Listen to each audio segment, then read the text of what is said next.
आऊज़ बिल्लाहि मिनश्शैतानिर्रजीम बिस्मिल्लाहिर्रहमानिर्रहीम। शुरू अल्लाह के नाम से जो बड़ा मेहरबान और नहायत रहम वाला है। उम्मीद आप लोग खैरियत से होंगे और इस वीडियो में इंजीनियर फैसल आपसे मुखातिब है।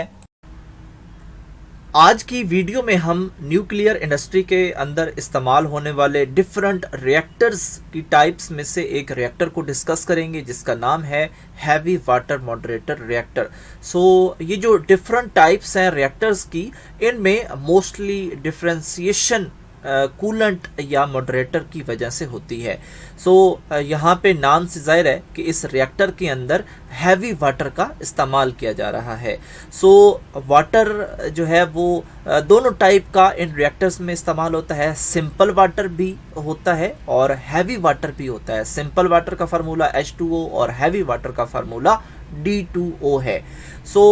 जब ये हैवी वाटर को इस्तेमाल किया जाता है तो ये ज़्यादा इफ़ेक्टिव होता है जो सिंपल वाटर है उसके मुकाबले में।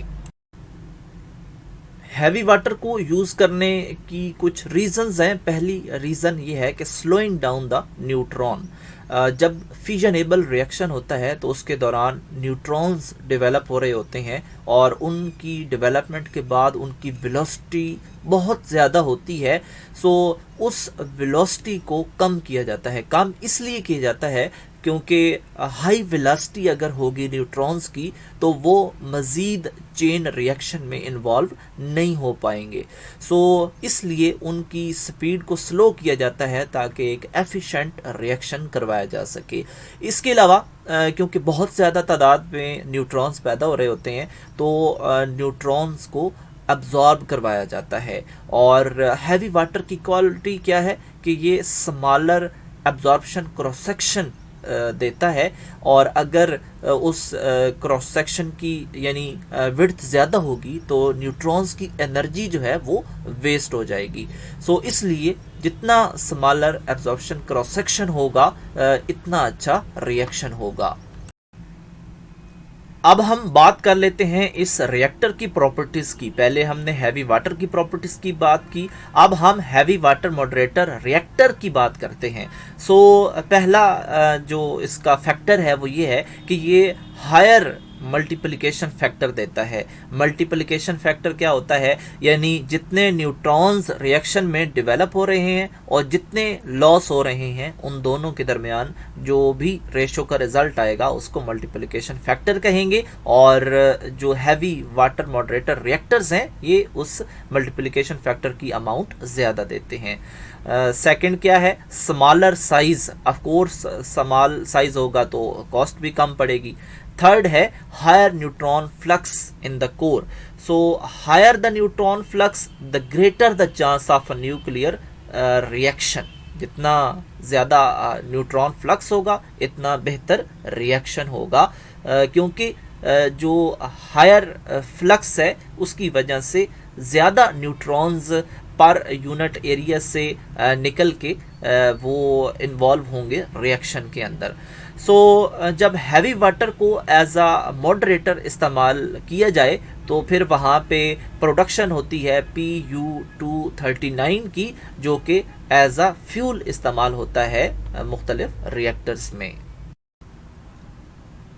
हम इस हैवी वाटर कूल्ड रिएक्टर की एक एग्जाम्पल लेते हैं और इसकी एग्जाम्पल है कैंड्यू रिएक्टर की, जिसके अंदर हैवी वाटर एज आ कूलेंट भी इस्तेमाल होता है, एज आ मॉडरेटर भी इस्तेमाल होता है और एज आ रिफ्लेक्टर भी इस्तेमाल होता है। कूलेंट का आपको पता है कि जो कोर के अंदर रिएक्शन हो रहा होता है उसके अंदर इतनी एनर्जी डेवलप होती है कि वो कोर का जो मटेरियल होता है उसको अनस्टेबल कर सकती है।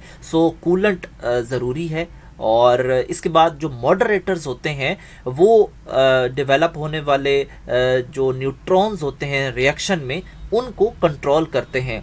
अगर तो उनकी ज़रूरत नहीं है तो उसको एब्जॉर्ब करते हैं, और अगर उनकी ज़रूरत है तो फिर उनकी वेलोसिटी को डिक्रीज भी करते हैं ताकि वो एफिशिएंटली रिएक्शन में इन्वॉल्व हो सके। इसके अलावा रिफ्लेक्टर के तौर पे भी काम करता है, यानी जो न्यूट्रॉन्स हैं इसकी सरफेस से टकरा के रिफ्लेक्ट होके वापस रिएक्शन में इन्वॉल्व हो जाते हैं। सो दो किस्म के रिएक्टर्स में इसका इस्तेमाल किया जाता है, इनको हम ऑलरेडी डिस्कस कर चुके हैं। एक बॉइलिंग वाटर रिएक्टर है और दूसरा प्रेशराइज्ड वाटर रिएक्टर है। So the whole reactor vessel is design for higher pressure. ठीक है, ये दोनों जो हैं ये हायर प्रेशर के लिए डेवलप किए जाते हैं, लेकिन ये जो हम पढ़ रहे हैं कैंडू रिएक्टर, इसके अंदर जो डिज़ाइनिंग है वो हायर प्रेशर के लिए नहीं की जाती, यानी ऐसा मटेरियल इस्तेमाल किया जाता है जिसमें हमें हाई प्रेशर नहीं रखना होता। हम जो है यहाँ पे आप देख सकते हैं इस जो डायग्राम है इस रिएक्टर की, और इस रिएक्टर के अंदर जो हायर प्रेशर डिज़ाइनिंग है वो सिर्फ कूलिंग सिस्टम के लिए की जाती है, और because of this the cost of the reactor is considerably lower. क्योंकि इसकी कॉस्ट भी कम होती है, सो सिर्फ जो कूलिंग सिस्टम है उसको हाई प्रेशर के लिए डिज़ाइन किया जाता है। सो बाकी यहाँ पे जो बेसिक कंपोनेंट्स होते हैं रिएक्टर के वो आप इनमें से देख सकते हैं, और शील्ड का इस्तेमाल किया गया है। इसके अलावा यहाँ पे कोर है जिसके अंदर रिएक्शन होता है। इसके अलावा यहाँ पे जो स्टीम डेवलप हो रही है उसकी मदद से टरबाइन चलाए जा रहे हैं, इलेक्ट्रिसिटी डेवलप हो रही है, और इसके अलावा जो कंडेंसेट होता है उसको दोबारा यानी कि एज अ कूलेंट इस्तेमाल किया जाता है। और ये इसके अलावा यहाँ पे बायोलॉजिकल शील्ड भी आप देख सकते हैं। वहाँ पे स्टील शील्ड है तो यहाँ पे बायोलॉजिकल शील्ड है। जो स्टील शील्ड है ये आती है थर्मल शील्ड्स के अंदर, और यहाँ पे बायोलॉजिकल शील्ड। तो इन दोनों शील्ड्स को हम एक वीडियो में कंप्लीटली डिस्कस कर चुके हैं, आप वहाँ से कंसल्ट कर सकते हैं कि ये क्या होती हैं।